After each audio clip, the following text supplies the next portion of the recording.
Hello there, darlings. How you guys doing tonight? We're diving into the Hermetics again.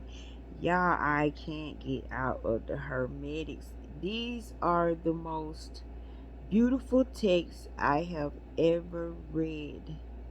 Comes to find out, I've been living my whole life just like the Hermetic text, like to see the things that I'm able to do, to see the way that I am spiritually, the way that I talk, the way that I carry myself, and to see it right here before my eyes in text that was written way before I was born goes to show that there is a God and that God does give his knowledge to those whom he pleases. He reveals secrets to them. I consider myself special, very, very, very special, because I'm able to decipher these texts. So, if you would like to stick around and see how we decipher some of these texts, just like and subscribe to my channel and just leave me a little bit of your time. I promise you, you will not regret it. You will not regret it. Now, the first thing we're going to talk about is the great Pymander of Hermes. This is Hermes speaking to the mind. In the Egyptian text, you will often see the word Pymander. Pymander refers to mind, the human mind. We all have a mind. But remember, on my channel, we spirit walk. We put our bodysuits in the healing center.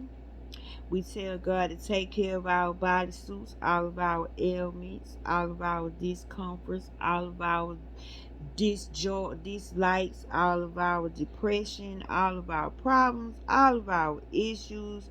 We're not going to worry about that right now. We're going to come out of our skin suit and we're going to place our skin suit into the healing center and trust that everything that needs to be done to our body is being done. So now we can be free. We can breathe. And we can be. And we can travel through the realms. And we can be close to God because you cannot be with God with flesh. You have to be in spirit.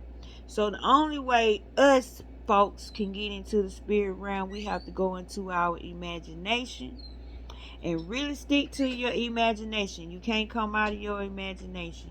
But you got to really picture yourself, visualize yourself as just being with the universe, being one with the universe, being the breath that you are, being the vibrations that you are, just being the frequency that you are. You know what I'm saying? You got no pain attached to you, no past attached to you, no present attached to you.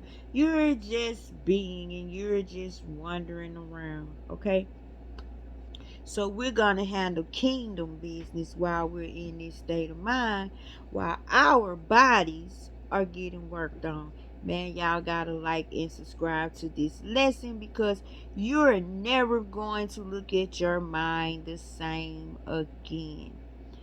Okay, back when I made a video, I cannot remember which one it was, but I think in the title it had something to do with John the Baptist. I was breaking down the secret meanings behind John the Baptist. Now, on my channel, we know where we getting our information from. Our information is not coming from a book.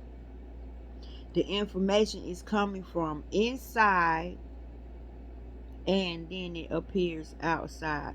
Well, that's the case I'm in. This is what I'm giving y'all. What comes from in here, I'm sharing it with you out here. And today we're going to talk about the mind.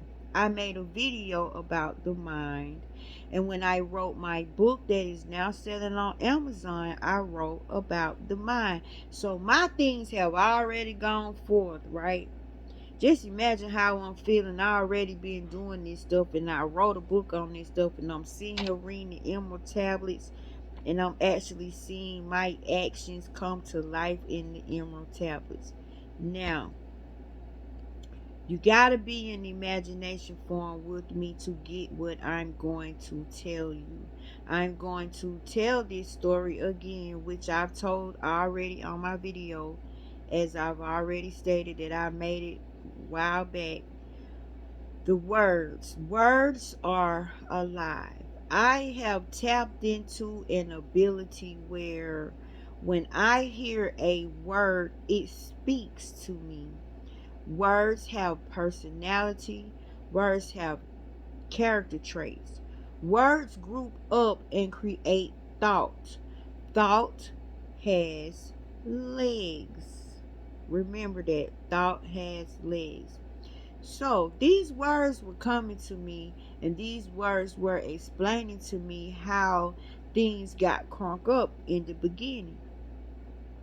I can't repeat what they say word for word because everything always comes telepathically. Like you can pick up on what they're trying to say telepathically. I get visuals, and then all of a sudden the information just starts flowing.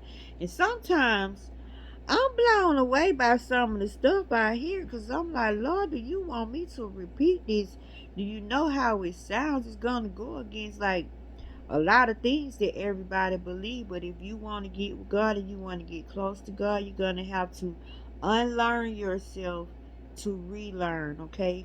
Unlearn yourself to relearn just for the sake of getting this lesson. Then you can go back to your usual stuff if that's what you choose to do, if this does not suit you or satisfy you. Okay. The words explain to me that in the beginning, if you can go in your imagination with me, take the skin off, so don't come at me. If you come at me, you coming at me in the spiritual realm, and I'm gonna feel real sorry for you because I'm coming from the heart, and this is my truth. It may not be your truth. It doesn't have to be this your truth. Take what resonates. What does not resonate, just move on to another channel. Okay, no bashing.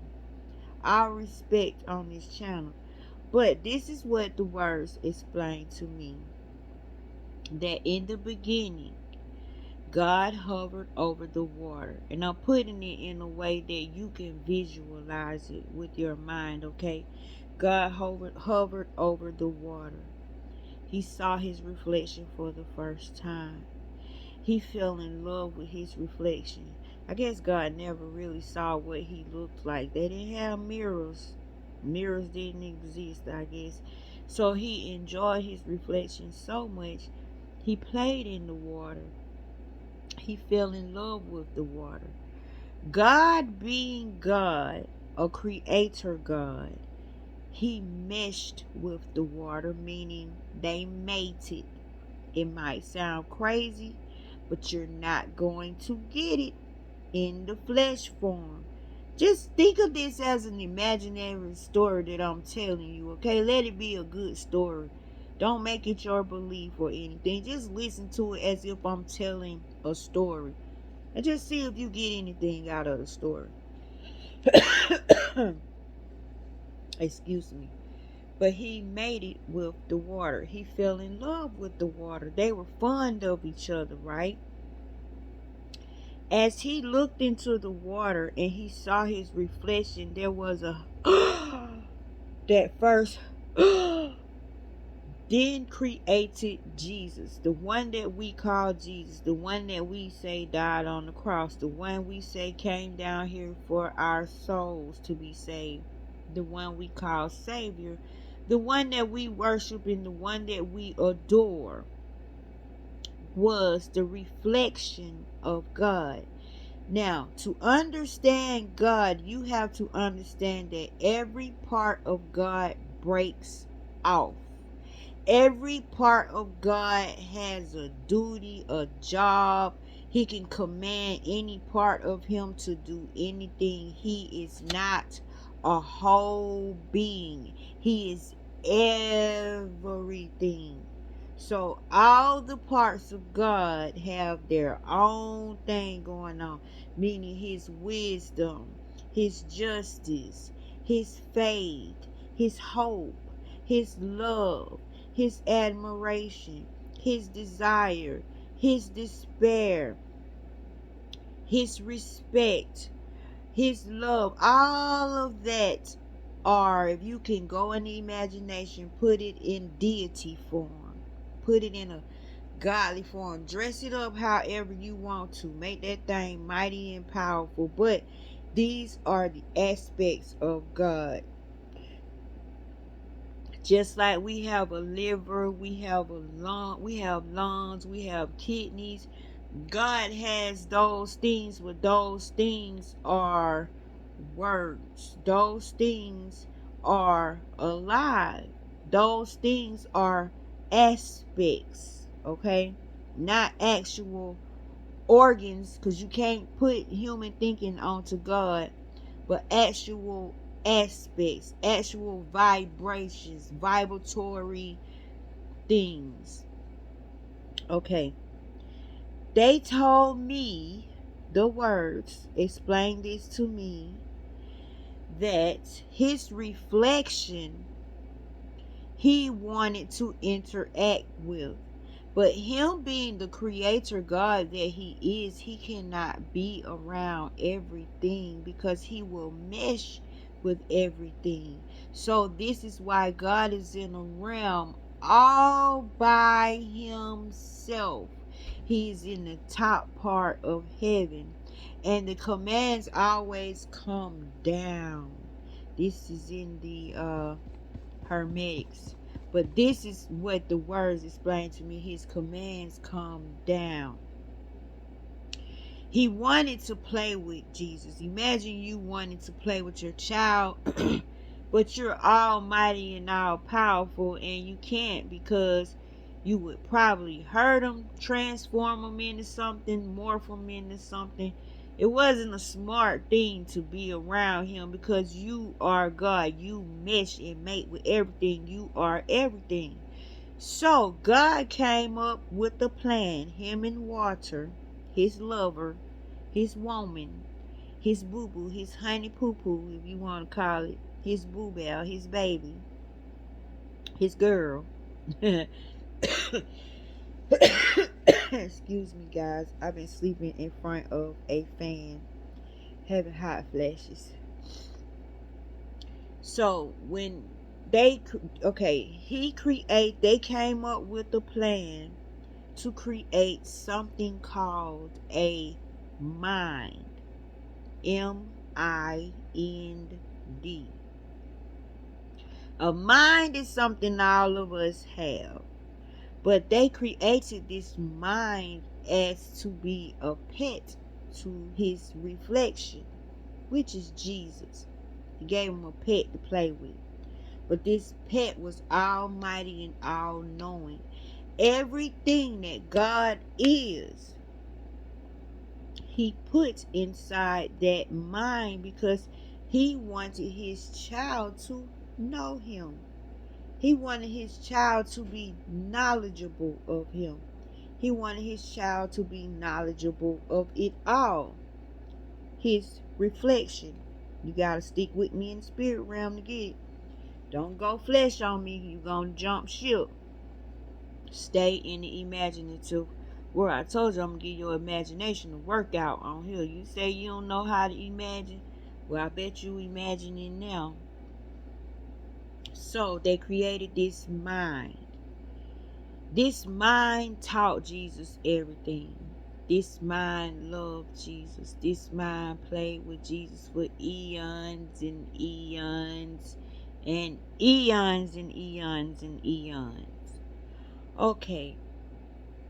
A part of God called wisdom broke off and began to have thought of her own. Everything you do, you must have our counterparts, meaning You can't do nothing on your own without God. It's not going to work because you don't have the forces that you need to defeat the forces that you cannot see when you're trying to do something. It's not that you just getting up doing stuff, it's forces behind stuff that you're trying to do. It's stuff happening while you're trying to do something. You're causing something else to be happening. So there are forces behind it. So he put all that he was into this mind. When wisdom went off and started thinking to herself, she created a serpent like being. This thing did not look like them. She was afraid, she was scared, so she hid it. She hid the serpent like being. She didn't want anybody to know that she did that. That means she created without love. She created without hope. She created without faith. She created without foreknowledge. All of the goody stuff. She created without that, right? She created without compassion. She created without empathy. She created without love. She just created wisdom. She just created on her own. So the creature that she created was deformed. He was serpent. He was a serpent like being. So she stashed him in the universe. Only person knew about it, and I'm saying person because I'm stuck in human form, but the only thing knew what she had done was life. Life didn't tell on her. Life didn't say anything. So she began to feel sorry for what she had done because the serpent like being was over there on in eons somewhere else causing havoc, causing problems, causing unbalance, just doing all kind of things. He over there mating with everything because he is God. He is what God. He is God, but without the counterparts. He's just wisdom. That's it. He's missing all the other counterparts. So he's over there saying, I'm the only God. There shall be no other God before me, for I am a jealous God. And when he said the word jealous, jealousy was created right then and there. But jealousy they knew not. They knew not where jealousy had come from. So you can imagine jealousy kicked up some stuff going on, started messing up the man kingdom over there. So things started getting rugged over there. She found out that she could no longer keep it a secret. She had to tell what she had done. So she felt so sorry. She was full of woe. She cried to the others, and she told the others what she had done. They love wisdom so much they said, you know what, we gonna help you out. We gotta figure out a way to make it up to the almighty consciousness, the great consciousness, the great divine consciousness, the great divine Pymander. You will see the word Pymander in these tablets. Pymander is referring to the great mind, the all, the great consciousness. They had to figure out how to make it up to him. So what they did was they taught all of the demons to come over and mingle with the angels. To make this thing right, they decided to create man as like a doll. Just say they wanted to make a doll, a walking, talking doll, something that would please God. But this snake like being wasn't believing it. He was like, no, I'm the God. I'm God. I'm not giving up my dang on kingdom. I've been over here for eons and eons doing my thing. I am the only God. There is no other God but me. But they're like, no, there isn't no omnipotent. Like you were born by mistake, bro. Like you wasn't even supposed to be here. And you've been hidden from everything. So but it's a greater than us all, and we all have to obey. We up under all his orders. So you can imagine This little creature like, no, I ain't going for that. And put yourself in his shoes. Would you want to give up your kingdom and you been running your kingdom forever and come to find out you not even the ruler of your kingdom? Like, that's so crazy. That's so mean. So y'all don't be sad cause we messed up. It been messed up from the beginning of time. Okay, we been made out of chaos. So they created man. Wisdom wanted to trick this little creature that she made, right? She wanted to get her essence out of him. So she told him, if you blow in this thing's nostrils, it'll get up and walk and talk and do stuff. Now remember, all of the words, we're going to call these words angels. They got together and they put us together. One angel made this eye, one angel made this eye, one angel made this ear, one angel made this ear. One angel made the mouth, one angel made the head, one angel made this hand, one angel made this hand, one angel made this arm, one angel made that arm. That's why your body uneven, everything. Look at my eyes. My eyes ain't the same. If you look far out, they look the same. But you really look at me, I'm like this, like one titty bigger than the other one. Hello, ladies. Everybody got a big titty and a little titty. Holla, holla. I want is a man balls like that. And you got a short ball and a long ball. Because we sure got two different titties. So this explains why everything is uneven. Because everybody had a job in making and creating us. But what they did not understand was that each one of them was putting their essence inside of us at one time. All of them putting their essence in at one time. Which they are the mind of God, but God put all of them in one essence into this mind. So they took the mind and they put it in man. And then when they trick old boy into breathing into the nostrils, man stood up. So they wanted to talk to him. He was standing around, walking around, looking. They're like, hey, what's this right here? And he names it. They're like, how he know that? He just got made. Like they weren't thinking. Said, okay, well, what's that right there? He get him the name of it. They're like, oh, so he know this. So continue to conversate with this doll that they made, which is Adam, which is man. It knew everything they knew, and it was more powerful than they were. This is where the jealousy kicked in. See, love can't be hope, and hope can't be love. Faith can't be wisdom, and wisdom can't be faith. Love can't be hate, and hate can't be love. They are what they are, but they compacted all of what they are into this one being.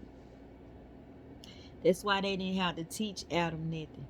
That's why they didn't have to go through the notions with doing everything. So when they showed it to God, he was like, "Ooh, I like that." And he knows everything. Like, oh, and he was well pleased and he blessed it. So what happened was there was a discourse in heaven. It all went down. So bondage, which was what was made over there in the other realm, because it was not made with the counterparts. It has wisdom, but it has no love, no empathy, no hope, no faith, no respect, nothing, none of that in it. So that is what was kicked out of heaven. That is what was up there causing confusion. So it's called bondage. Inside the emerald tablets, it names it bondage. They watched us in bondage. Bondage was kicked out of heaven. Fear, strife, jealousy, hate, envy, covetousness. This is why all these things are considered blasphemous or considered sinful. They were kicked down here. So the deal was when they got down here, they began to mate with us. So we became light and dark. We became both. The mission is your light has to become brighter than the darkness. You have authority over the darkness. You rule the darkness. The more light you become, the more philosopher stones you create, the more beautiful stones you create. And you can use these stones for all types of things. But your main goal is to get out of hell. You're building a tower to get back to heaven. And when you, the lighter you go, the lighter you are, the lighter you can go, the higher you can lift yourself. The more power you have, the easier it is to make those stones. You make those stones out of nowhere. So the job is, the more people that get light in them, the more the dark disappears, the more the dark has to agree. Because if your dark does not want to agree, you are to send your dark to the healing place where we sent the bodies to be healed.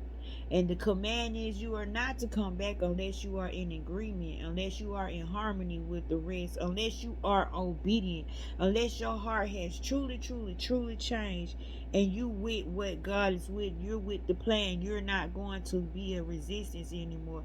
You're sorry, you repentful, you're not going to do it anymore. You can't come out that healing center unless you for real. Ain't no liars over here. So what happens when you turn that dark into what you are, because you are the same, but you just got bold. When you become that, you become whole and you go. And your job is, this is what our purpose is, to become a light in the sky. You are to become a star in the sky. You are to become a guide, a light to another on earth. Just like I'm getting these messages, you too will be the one giving the message to someone like me. You will be a guide. Now, my lesson tonight was on the great Pymander, which is the mind. And I wanted to explain to you what the mind had to say. The mind is alive. And so when Jesus, the one we call Jesus, came down here, the Christ, when he came down here, the whole symbology, the allegoric thing was, he was coming down here to fulfill the word, to make the word matter, to put matter to the scriptures, make the word harden. And he came down here to save the mind, because the mind was his friend. The mind was in trouble. Do you remember they placed the mind in man? They duplicated it over and over and over and over. And then the mind got corrupt. So that's why the reflection is the one that says, I'll go down there because I can recognize my friend. I'll go down there because I can recognize the mind that is lost. Huh? You can. He says, I can recognize the mind that's lost. So when that mind wakes up and recognize that light, it is a perfect union. The union is so perfect. You have met your friend, you have met back up, and then you start to remember. And then when you remember, you start to run your life like you remember. You begin to change things, meaning God see his reflection in you, so you're able to communicate with God because you have his reflection. When others see you, they can see God's reflection in you, and you in then part help somebody else's mind. So it goes on and on and on. So it's all about saving The mind. The mind is in trouble. The mind is everything. Listen to this. I wrote this down from the great Pymander. It says, for the mind being God. See, remember I said the words told me that God put his essence into the mind. Everything that he is in the mind. You are blessed because you have a mind. Everything that God is in the mind. It says for the mind being God, male and female. Meaning he could fit in here. He ain't got it. It don't matter if you're a girl, boy. It doesn't matter. The mind is the mind. It's neither male nor female. It's full of knowledge. It's full of God's essence. It's full of what God is, and you have it. It says life and light. You have that. Brought forth by his word, another mind or workman, which being God of the fire and the spirit, fashioned and formed 7 other governors. Meaning, he created a mind, another mind, which has they in it. And we talk about they are the seven governors of the mind, the 7 units of consciousness, the 7 governors that comes from infinity's end. He places that into the mind of every man. Every man has they in it, and they are lords 3, 4, 5, 6, 7, 8, 9. These lords are God. These lords are governors. These lords are the lords that when you wake up, their job is to show you where your path is, show you what you're supposed to be doing, ensure that you have a good life, ensure that you be safe, ensure that your body holds no sickness because you lend them your eyes and you their eyes, so you can see what they see and they can see what you see, so you can be able to see your stones on your path, because now you are light. So when you're walking down this dark path, it's lit up and you can see your stones. You're able to pick up your stones in peace, and your stones are made with the most precious minerals because it's coming from you. It's coming from a true place. It's coming from the good place. It's made in the fiery furnace that burns inside of you. You are making the most beautiful, beautiful, beautiful trinkets, and you're creating it with the best materials. So you're building your wall, and you can use these stones for anything. Remember, you're an alchemist. You can turn these stones into whatever you want to turn these stones into. But you have that power as long as you acknowledge the 7 lords.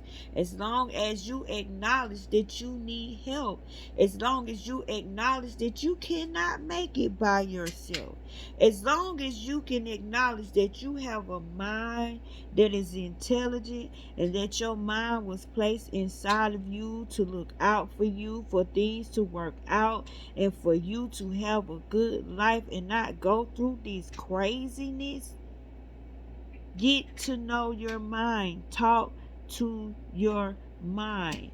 And let me tell you how important the mind is. In the great Pymander, the mind is speaking to Hermes, but imagine the mind speaking to you, because Hermes is you. Hermes was a mind that was curious, a mind that was asking all kind of questions and was willing to go through whatever he had to go through to get his answers from the masters of the universe. It says, I know what thou wouldest have, and I am always present with thee. Whosoever thou wouldest learn, I will teach thee. I am the light, the mind, thy God, who am among the moist nature that appeareth out of the darkness, and that bright, lightful word from the mind of the Son of God. See that? It all goes together. You are from the moisture in the darkness. You come from your mother's womb. You come out of the darkness. You come out of water. The word that he is speaking of, the word that comes to him, comes from his reflection. His reflections come down here. His reflection gets the report. Go back and take it to God. Say, you know, such and such doing a good job down there. Such and such deserves to be this. Such and such has really, really been a help to the kingdom. He goes back and he reports. So everything that comes to him is the truth because it's his reflection reporting back. It says, understand it, that which indeed seeth and heareth the word of the Lord, and the mind, the Father. See, the mind, the Father. The mind is the Father. Remember, he wanted to interact with Jesus, so he placed himself into the mind. God differ not one from the other, and the union of these is life. Conceive the light in they mind and know it. Meaning, when your mind is awakened with they, then you have the perfect union. You see Jesus. You are there with Christ. You are in the presence of Christ. You are fully awakened and you are full of power.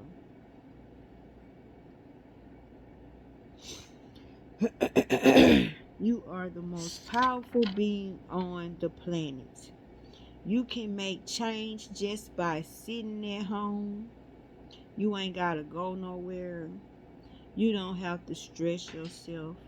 You just have to learn how to rearrange your thoughts, control your emotions, control your feelings, your reactions, and just decide to change. Just change things. But what I wanted to talk about is what happens when that mind dies? What happens when that mind dies and it goes to the other side? This is what the tablet says.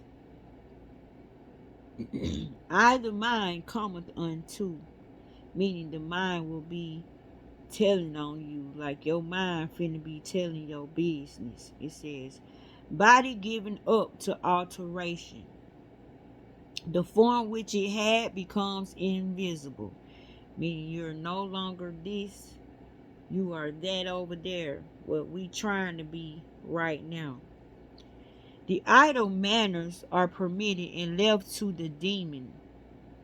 Then the body returns to its fountain's anger, going to brutish and unreasonable nature.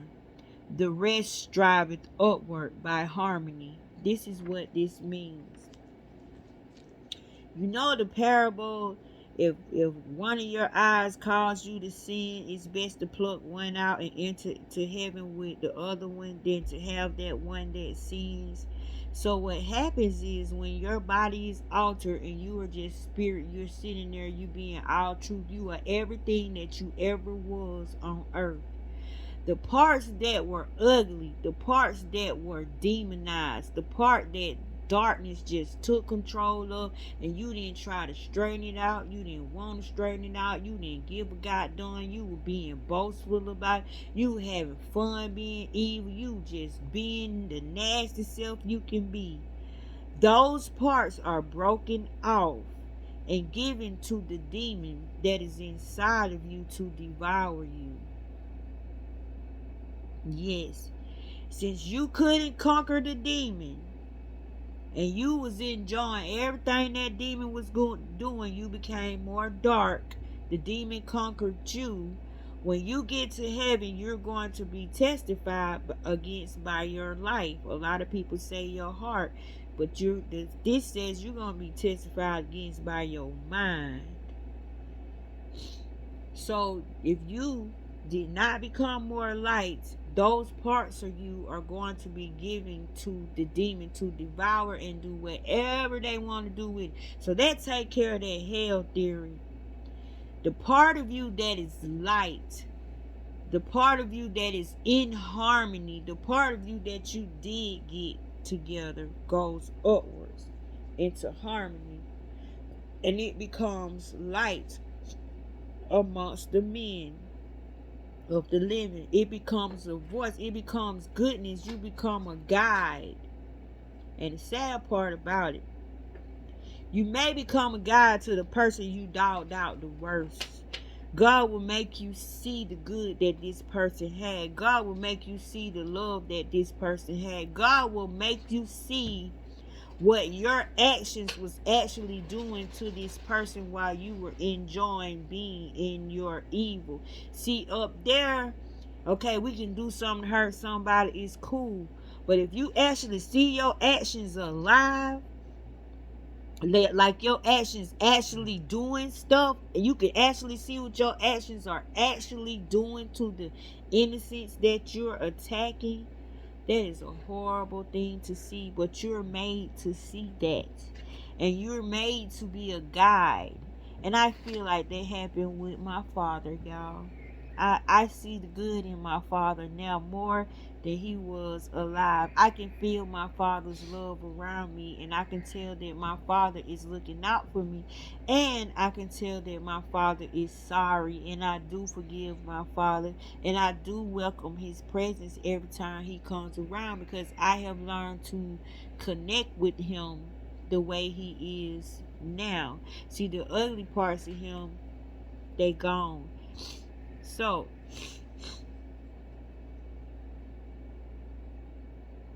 it says, to the foolish, the evil worked. The mind is a far off giving place to the avenging demon. That demon wants to avenge you, baby, because you're light. That demon don't like light. That demon got in there to destroy you, but it couldn't totally destroy you because God said no.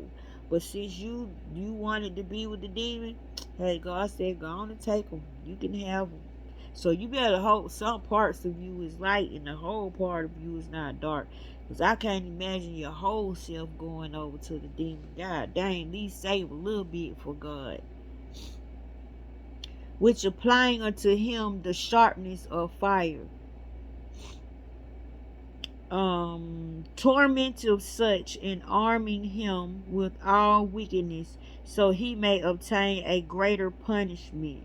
In such a one never ceases unfathomable desires and unsustainable concupiscences, always fighting in the darkness for the demon that torments you continually, and increaseth the fire upon him more and more. Meaning those deep dark desires you had gonna turn on you, and they're gonna get 10 times as worse. See, you thought they was your desires, but you created little monsters to attack you and torment you, and they come at you 10 times stronger because it's your desire. But it's your desire amped up. It's your desire to destroy amped up. It's your desire to hurt people amped up. It's your desire to rob people of their destiny. It's your desire to cause hurt everywhere you go and tell lies on people. It's your desire to rob people of the goodness of their self-esteem. It's your desire to do that, and it's got a fire to it that won't wait. You know how bad, say how bad you want to hit the lottery, or how bad you want this car, or how bad you want this chick or this dude. That is a desire, something you feel like you just cannot live without. Well, those are gonna be your enemies. Now imagine stuff you can't live without attacking you, that you created to hurt somebody else. You couldn't live without being nasty. You couldn't live without hurting somebody. And you wanted to be seen. You were so proud of yourself in your little ugly little ways. And now look, that's an ugly end right there. So while you can love on people, don't wait till the end for you to be able to go through this, because you will go through this. And let me explain what I mean by that.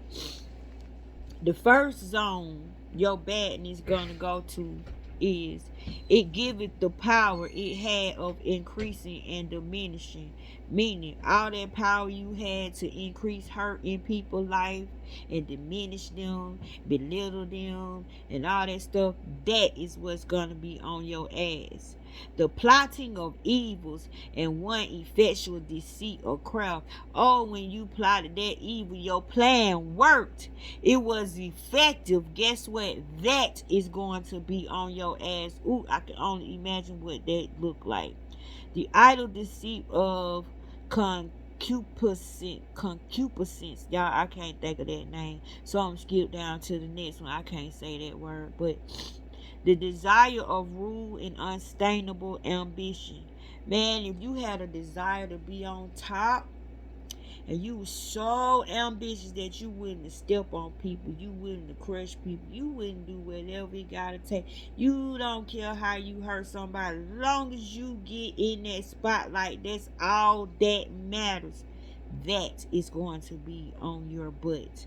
Evil and effectual occasions of richness. That means when you got your money, boo, you thought you was it. When you got your money, boy, you forgot about the little people. When you got your money, oh, you doo-dooed on everybody. You disrespected everybody. Oh, you became this big old diva. Oh, you was just this rotten, narcissistic, ugly, rich little something. And the way you treated people was very effective. That is the hurt. The way you treated people was very effective. It actually hurt people. It actually made people smile. It actually hurt somebody's feelings. It actually made somebody cry. It actually made somebody have low self-esteem. It probably killed somebody's dream, but all of that is going to be attacking you. That is the demon that is going to be on you. So you can make that thing look however you want, but I'm just putting it plain and clear. Your actions are going to come to life and come after you. It says, substantial falsehood, always lying in wait. You ever seen somebody just can't wait to see you? Like they got a lie waiting on you. They just laying in wait for your destruction. They done set they little stuff up. Now they just laying there watching.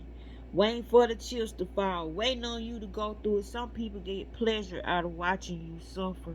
Some people get pleasure out of making you go through one thing out the next. And they like to be the one that you call on for help. They like to be the one that you tell them what you going through. And they know exactly why you going through it. And deep down inside, they laughing, they rejoicing, they little plan working. But they started telling you, oh my God, I'm going to pray for you. It's going to get better. Oh, that right there coming after them. And ain't no telling what the heck that looks like. Now, that's an ugly one. The good left goes up to be with God and is welcomed.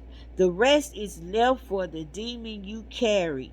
What God is God's, and what Caesar's is Caesar's. You become naked. So yeah, you were naked in the beginning, you're gonna be naked in the end. But you see what it said, the good that's left, I don't want nothing left over. I want my whole self to be met up and greeted and welcomed. Not just a little portion of me. You barely made it in by the hair of your chin. But you know what? God so loving, He even accept that little bit.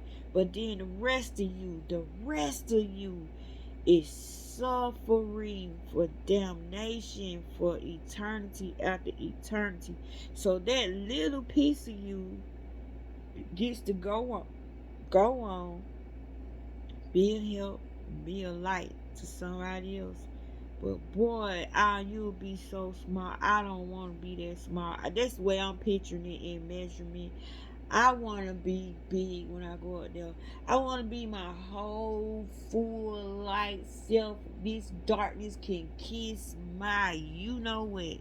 You will not get me. I will not be devoured by evil deeds done by people. So you think you getting away with your little drive-bys. You think you getting away making them mothers cry over them graves. You think you getting away by bragging and making songs about how you did your thing and just bragging about it? Do you know all of that is going to come to life on these young brothers?